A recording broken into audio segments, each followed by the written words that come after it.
आपके परिवार के अंदर किस बात, कोई बात की कमी नहीं आप लोगों को। आपके घर के अंदर तो पक्की छत है, वो भी एक खंड में नहीं 4 खंड में छत है। तुम तो लेबरों को पैसा देते हो, नौकरों को पैसा देते हो, लेकिन तुम उस तरीके की भावना पैदा नहीं कर सकते। एक व्रती होने का गुमान पैदा करो। महाराज सौभाग्य है, व्रती है महाराज, 2 प्रतिमा के व्रत हैं हमारे। वो महिला दूसरे घर में गन्ना काट करके 170 रुपए बचा करके मंदिर में दान दे गई। हमारे घर के अंदर अकूत संपदाएं हैं, चोरी की भी हैं, हिंसा की भी हैं, झूठ की भी हैं, कुशील की भी है, परिग्रह की भी अकूत संपदाएं हैं आपके घर के अंदर। आप चाहते तो कितने लोगों को अपनी संपत्ति से, अपने धन से सम्यक दृष्टि बना देते, लेकिन हाय तुम्हारा पैसा एमसीएफ वाले खा गए, तुम्हारा पैसा चोरी चमारी में चला गया, दारू पीने में चला गया, विदेश घूमने में चला गया, जिनायतन में न लग पाया। कैसा पाप का उदय है ना तुम्हारा, नहीं है। बे महाराष्ट्र में रहने वाले लोग, उनका वर्तमान रुग्ण हो सकता है लेकिन दरिद्र नहीं है।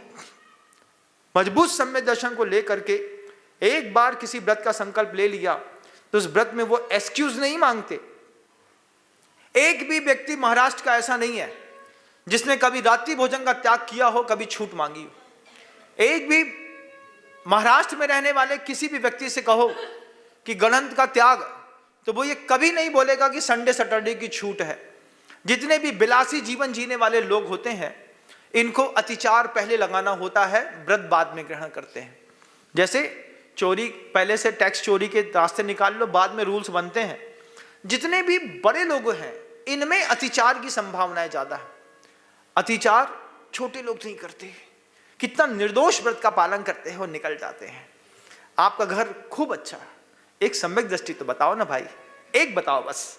जगन्न पात्र, उसके नाम के लिए, उसके नाम पे पानी छानो, तुमको पानी छानने का पाप नहीं लगेगा। उसके नाम पर कुएं से पानी लेकर के आओ, तुमको लगेगा कि घर के सम्यक दृष्टि के लिए हमने रोटी बनाई है, ये हमारा धर्म है, धर्म इसी का नाम है।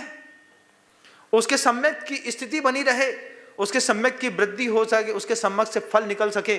कभी परिवार का कोई सदस्य बोले मुझे भी व्रत लेना है, तब दूसरे के व्रत तो बहुत अच्छे दिखते हैं, लड़का घर का व्रत लेने लगे तो हाँ अभी नहीं लेना है, महाराज वाराज नहीं बनना है, घर में रहो। मिथ्या दृष्टि को खींच रहा है। स्व प्रभाव भूव्यस्ते स्वार्थम कोवान अवांछति। कौन जानता है, ऐसा ही होता है। आगम ग्रंथों में गुरुदेव कुंद कुंद भगवान ने कारिका लिखी, बंधुओं, जह मज्जम्पि माणो अरदि भावे न मज्जदी पुरुषो दब्बु भोगे अर्दो नाड़ी न बज्जदी तहेवा। आपको जब तक नहीं पता कि आयोडेक्स से नशा चढ़ता है, तब तक आप कितनी भी आयोडेक्स शरीर पे लगा लो, आपको नशा नहीं चढ़ने वाला। आपको पता चल जाए कि ग्लाइकोडिन में बियर की बोतल से ज्यादा 41% अल्कोहल है, उसको पीने के बाद झूमते हैं। जब तक पता नहीं है तब तक तो आप नहीं झूमेंगे। जह मज्जम पिमाणो अरदि भावे नमज्जदी पुरुषो। कोई दारू पिया हो, किसको पिला दी जाए लेकिन उसको पता ना हो, तो अरति भाव से, जैसे व्यसन शराब पीने पर शराब शरीर पे असर नहीं करती। दब्बु भोगे अर्दो नानी ना बज्जदी तहब। अरति भाव के साथ अगर किसी द्रव्य का उपभोग कर लिया तो भी आदमी कर्म का बंधक नहीं होता, लेकिन हम तो रति के साथ करते हैं। अरति भाव को समझिए, आपको धर्म से अरति भाव है, भोगते तो हैं धर्म को, अरति भाव के साथ। अरे यार अब जाना पड़ता है, इतने बड़े महाराज आए हैं तो जाके बैठ जाओ, नहीं तो कोई क्या कहेगा।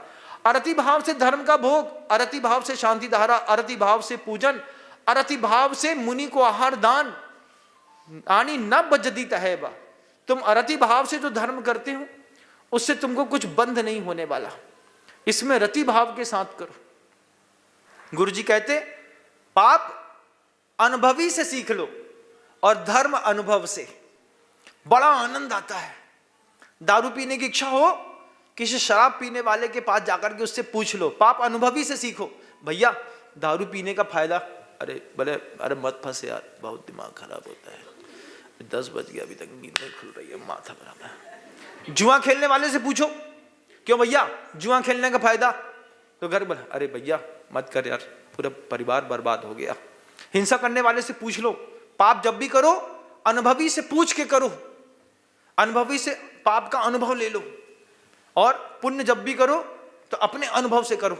मैं खुद ही करके देख लेता हूँ ना शांति धारा कैसे होती है, मैं खुद ही पूजा करके देख लेता हूँ, मैं खुद ही महाराज जी को आहार दान करके दे, महाराज बेटा पुण्य मिलता है आहार दान करने से, हम जा करके खुद ही देख लेते हैं। तो धर्म जब भी करिए अपने अनुभव से करिए, और पाप जब भी करिए तो अनुभवी से पूछ करके करिए। आप कभी भी पाप नहीं कर पाएंगे। कितने रास्ते गुरुओं ने सहजता में खोले, हम एक भी रास्ते को पकड़ ना पाए। जीवन का पूरा रसघट बीत गया, पूरा रसगत बीत गया। लगातार हिंसा निंदा चुगली का जो माहौल बनाए रहते हैं, ये सम्यक दृष्टि नहीं हो सकते, इसको ध्यान रखिएगा।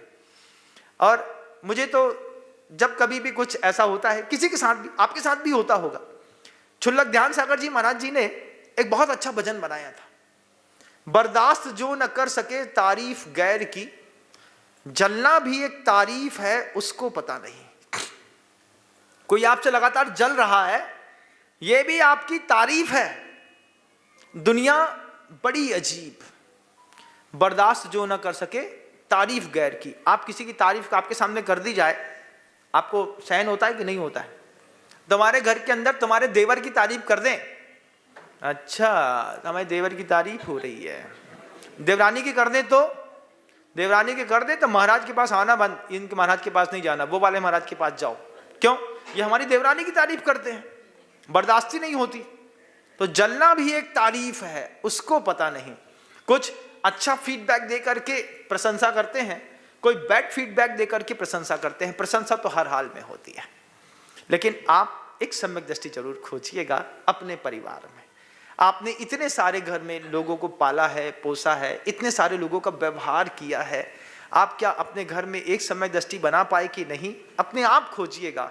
जब कभी भी आप रोटी बनाइएगा, सब्जी बनाइएगा, पानी छानिएगा किसी के लिए, तो अपने आप से कहिएगा कि मेरे परिवार में सब है, बस एक सम्यक दृष्टि की कमी है। प्रभु वो सम्यक दृष्टि की कमी पूरी करे। जीवन में आपके बनाए भोजन से आपको भोग भूमि की प्राप्ति हो। शब्दों को विराम देता हूँ। गुरुदेव श्री विद्यासागर जी। जय हिंद दोस्तों, अगर आपको मेरी वीडियो अच्छी लगती है तो प्लीज़ मेरे चैनल को लाइक शेयर सब्सक्राइब करिए और इसी तरह से अपना प्यार देते रहिए। धन्यवाद।